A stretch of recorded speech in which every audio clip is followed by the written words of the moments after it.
નમસ્કાર દોસ્તો, ઘણા બધા ખેડૂત મિત્રો ડ્રીપ ઇરિગેશનનો ઉપયોગ કરતા હોય પણ ઘણા બધા ખેડૂતો છે એને એના કૂવામાંથી મોટર સાથે રેતી આવવાને કારણે એની જે ડ્રીપની પાઇપ છે એ ચોકઅપ થઈ જતી હોય છે.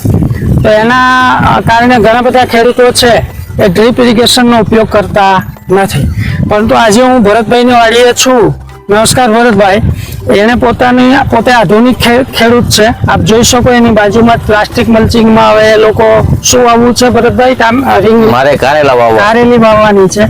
અહીંયા બાજુમાં પ્લાસ્ટિક મલ્ચિંગની અંદર એની રીંગણી છે, આગળ મરચી છે, ઘણા બધા એના નારિયેળીના છોડ છે. આધુનિક ખેડૂત છે ભરતભાઈ.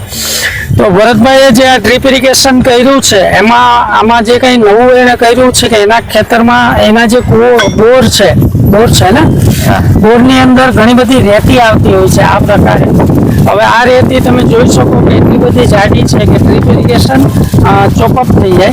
એ ચોકઅપ ન થાય એના માટે આ એક મીડિયા ફિલ્ટર ગોઠવેલું છે. હું ભરતભાઈને કહીશ કે એ આપણને જણાવે કે આ મીડિયા ફિલ્ટર એને કેવું કામ આપે છે.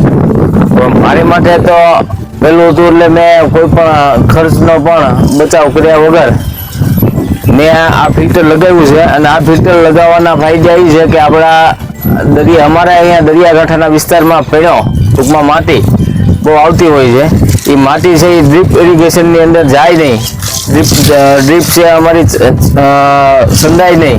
એટલા માટે આ ફિલ્ટરનો ઉપયોગ કર્યો છે. અને આ ફિલ્ટર છે એ લગભગ 1.5 થી 2 મહિને સાફ કરવું પડે છે. અને આ સાફ કર્યા પછી એમાંથી રેતી ને માટી કાઢી સફાઈ કરીને પાછી એમની જે રેતી આવે છે વ્હાઈટ કલરની નાખવી પડે છે.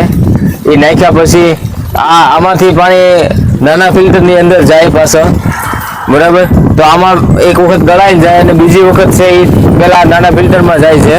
એટલે ડ્રીપ આપણે ચોકઅપ થાય નહીં, ખરાબ થાય નહીં અને આપણે નુકસાનમાંથી બચીએ એમ. આનો વધારાનો ખર્ચ કેટલો ખર્ચો? આનો મિનિમમ છે ને 15 થી 18 હજારની આજુબાજુનો ખર્ચો આવે છે. બરાબર. અને 15 થી 18 હજારમાં આપણે ટોટલ ટ્રીપ આપણું બચાવીએ છીએ. હા, મતલબ 15 થી 18 હજારના જે ખર્ચોની અંદર છે તમારી મામૂલી જે ડ્રીપ છે એને ચોકઅપ થતી બચાવી શકો.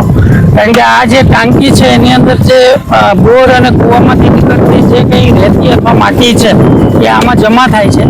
આમાંથી પાણી ફિલ્ટર થયા પછી આ જે નાનું ફિલ્ટર છે એની અંદર પાણી ગળાય છે. અને પછી જ્યારે એ ખેતરની અંદર નાના સ્પ્રિંકલરની અંદર જાય છે તો એ જામ થતા નથી. એટલે આ ભરતભાઈ બહુ સારો ઉપાય કર્યો છે આ રેતીને અટકાવવા માટેનો.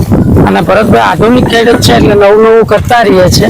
એ બહુ સારી વસ્તુ છે. બીજા ખેડૂતોને પણ જેને રેતીનો પ્રોબ્લેમ છે અથવા તો ઝીણી માટીનો પ્રોબ્લેમ છે એ આ ઉપાય કરી શકે તો એના માટે એની ડ્રીપને બચાવી શકે. ખૂબ ખૂબ આભાર ભરતભાઈ. નમસ્કાર.